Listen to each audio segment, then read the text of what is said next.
jaay sama gars yi waaw Eumeu Sène Sa Thiès waaw defoon naa ci analyse ba ma def sama last analyse après bu combat bi jeexee ñu analyser wala man li ma jàpp mooy maanaam tey ji Sa Thiès bu mu aventuré wu ci bagarre bi quoi waaw Sa Thiès bu jëlee coup mën na yàq combat am quoi tu vois man damay jàpp ne Sa Thiès man gars yi ñu jox Eumeu Sène favori mais damay jàpp ne Sa Thiès mooy bu doon expert la dama naan Eumeu code 3 Sa Thiès code 2 noonu laa koy joxe quoi et vu l'âge de Eumeu Sène vu tamit doole jeunesse bi tu vois loolu mooy tax ma gën a teg loolu quoi tu vois du ma teg palmarès parce que Eumeu il prend de l'âge parce que âge de jouer boo gisee Bombardier ni ko Franc di def ak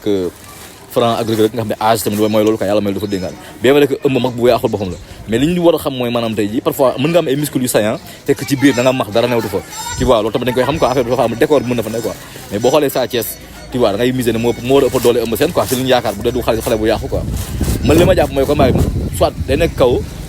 ñu échange de kii kenn jël kawte te bu kawte da gën ne Eumeu Sène mooy kawte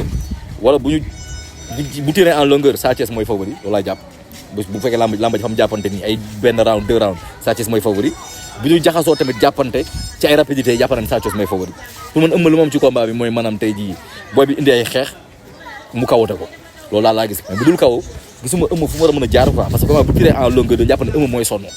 combat bi tamit bu gaawantoon ni jaxasoo Sa Thiès am na souplesse boo xam ne gëm naa ne Eumeu tamit mooy sonn